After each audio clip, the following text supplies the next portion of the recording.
नमस्कार, Uttarakhand news 24.com में आपका स्वागत है। मैं रितु सिंह। पेश है आज के समाचार।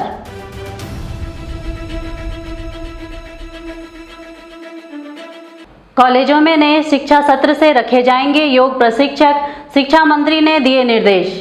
उच्च शिक्षा मंत्री डॉक्टर धन सिंह रावत ने शुक्रवार को उच्च शिक्षा विभाग की समीक्षा बैठक ली। बैठक में मंत्री ने अधिकारियों को निर्देश दिया कि नए शिक्षा सत्र से नियत वेतन पर योग प्रशिक्षक तैनात किए जाएं। मंत्री ने कहा कि योग प्रशिक्षकों की नियुक्ति का अधिकार अतिथि शिक्षकों की तरह संबंधित महाविद्यालयों के प्राचार्यों को दिया जाएगा। महाविद्यालय प्राचार्य अपने स्तर से इनको तैनाती कर सकेंगे। बैठक में मंत्री ने यह भी कहा कि देहरादून में स्वीकृत राष्ट्रीय विश्वविद्यालय के निर्माण का कार्य इसी वर्ष शुरू कर दिया जाएगा। इसके लिए उन्होंने संशोधित डीपीआर तैयार कर इसे शीघ्र शासन को भेजने के निर्देश दिए। मंत्री ने कहा कि प्रदेश के राजकीय विश्वविद्यालयों एवं महाविद्यालयों में नेक एक्रीडिएशन की तैयारियों की निगरानी एवं सुझाव के लिए विभागीय सचिव की अध्यक्षता में एक उच्च स्तरीय समिति गठित की जाएगी। मंत्री सचिव विवाद प्रकरण से प्रदेश सरकार भी हुई असहज, मुख्य सचिव से मिले कुर्वे, अब निगाहें मुख्यमंत्री पर। खाद्य एवं नागरिक आपूर्ति मंत्री रेखा आर्य और विभागीय सचिव सचिन कुर्वे के बीच तबादलों को लेकर छिड़ा विवाद मुख्यमंत्री कार्यालय में पहुंच चुका है। सूत्रों के मुताबिक कुर्वे भी मुख्य सचिव डॉक्टर एस.एस. संधू से भेंट कर अपना पक्ष रख चुके हैं। अब इस विवाद पर सबकी मुख्यमंत्री पुष्कर सिंह धामी पर निगाहें लगी हैं। मंत्री रेखा आर्य ने मुख्यमंत्री को सचिव की पहले ही शिकायत कर दी है। वह चाहती हैं कि मुख्यमंत्री इस प्रकरण में हस्तक्षेप करें। माना जा रहा है कि सचिव से विभाग हटाकर मुख्यमंत्री इस विवाद का पटाक्षेप कर सकते हैं। हेलीकॉप्टरों के पर कतरने के लिए जल्द बनेगा तंत्र, उड़न खटोलों की उड़ानों पर होगी रियल टाइम निगरानी। चारधाम यात्रा के दौरान हेलीकॉप्टरों के तय मानक से कम ऊंचाई पर उड़ान भरने को लेकर हर बार विवाद होता है।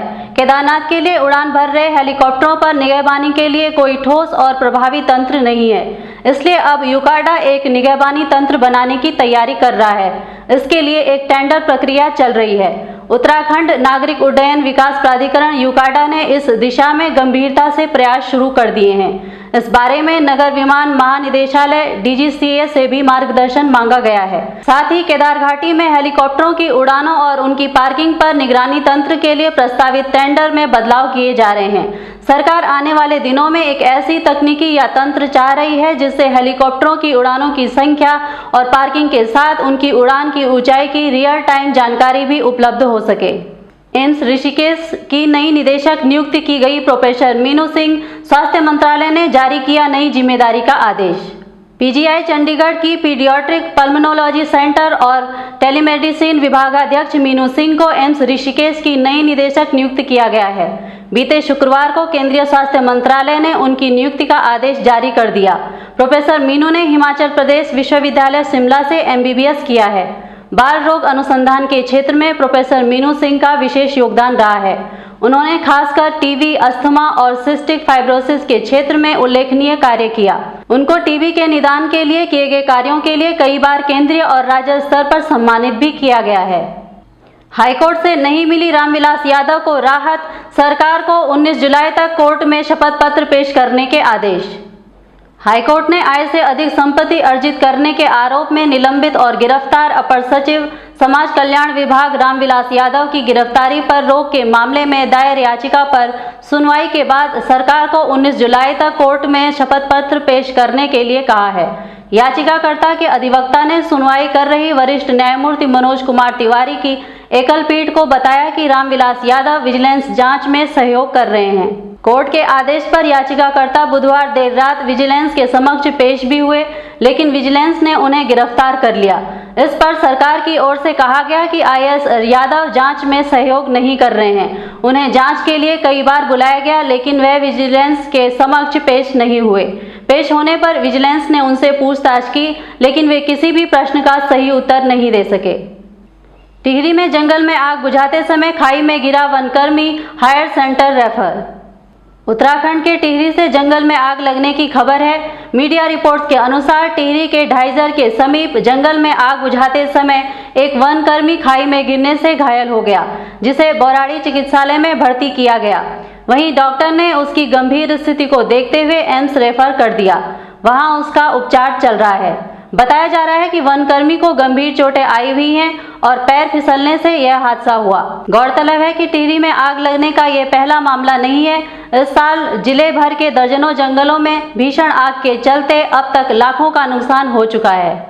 दिल्ली से काम करेगी कमेटी, ड्राफ्ट बनाने से पहले सभी धर्मों समुदायों से लेगी सुझाव।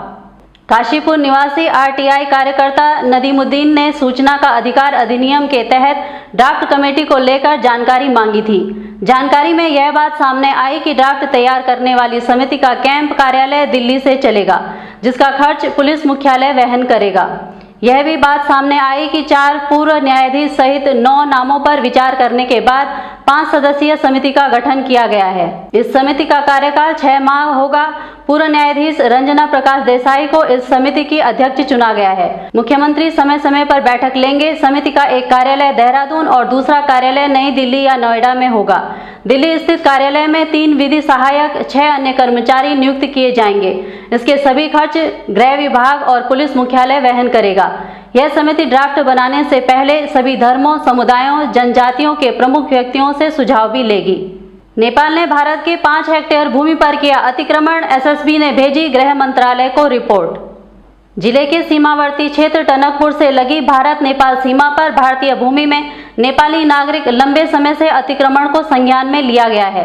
इस बात का खुलासा एसएसबी और वन विभाग द्वारा भारत सरकार को भेजी गई सूचना के बाद हुआ। रिपोर्ट के मुताबिक अब तक भारत की 5 हेक्टेयर से कुछ अधिक भूमि पर नेपाल की ओर से अतिक्रमण हो चुका है। अतिक्रमण की रिपोर्ट एसएसबी और वन विभाग ने शासन और गृह मंत्रालय को भेजी है। सर्वे ऑफ इंडिया और सर्वे ऑफ नेपाल की टीमें आगे की कार्रवाई करेंगी। वन विभाग ने इस बात को स्वीकार किया है कि अकेले टनकपुर की शारदा रेंज से लगी भारत नेपाल सीमा के शारदा टापू समेत ब्रह्मदेव में कई जगहों पर 3 दशकों से अतिक्रमण हो रहा है। क्रिकेटर की पिटाई और रकम मांगने के मामले में गिरफ्तारी को टीम गठित, सीएयू सचिव समेत 7 पर लटकी तलवार। क्रिकेटर आर्या सेठी की पिटाई और 10 लाख रुपए मांगने के प्रकरण में cricket association of Uttarakhand CAU के सचिव समेत 7 लोगों पर गिरफ्तारी की तलवार लटक रही है। आरोपितों की गिरफ्तारी के लिए एसएसपी ने स्पेशल ऑपरेशन ग्रुप एसओजी को भी मोर्चे पर लगा दिया है। एसएसपी के निर्देश पर एक टीम गठित की गई है, जिसमें वसंत विहार थाने में तैनात पुलिसकर्मियों के साथ एसओजी के 2 सदस्यों को शामिल किया गया है। पुलिस का कहना है कि नोटिस भेजने के बाद भी अब तक कोई आरोपित बयान दर्ज कराने नहीं आया है, इसीलिए आरोपितों की गिरफ्तारी को प्रयास तेज किए गए हैं। इसी के साथ समाचारों को देते हैं विराम। जुड़े रहिए उत्तराखंड न्यूज़ 24.com के साथ। जय हिंद, जय उत्तराखंड।